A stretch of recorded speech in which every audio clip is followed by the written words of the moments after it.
ক্ষমতায় গেলে নারীদের কর্মঘণ্টা কমিয়ে 5 ঘন্টা করার প্রতিশ্রুতি দিয়েছেন জামায়াতে ইসলামীর আমির ডক্টর শফিকুর রহমান। নিউ ইয়র্কে অ্যাস্টোরিয়া ওয়ার্ল্ড ম্যানারে কোয়ালিশন অব বাংলাদেশ আমেরিকান অ্যাসোসিয়েশনের অনুষ্ঠানে তিনি এই কথা বলেন কর্মঘণ্টা কমালে সন্তানের প্রতি যথাযথ দায়িত্ব পালন করতে পারবেন নারীরা।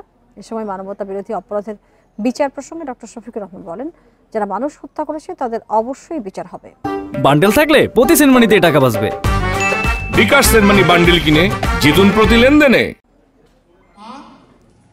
তিনি তার গর্ভের সন্তান নিচ্ছেন, সন্তানকে বুকের দুধ দিচ্ছেন, তার বুকটাকে সন্তানের জন্য বিছানা বানাচ্ছেন, এই সন্তানকে লালন পোষণ করছেন, আবার তিনি ক্ষেত্র বিশেষে একজন পেশাজীবী হিসেবে দায়িত্ব পালন করছেন।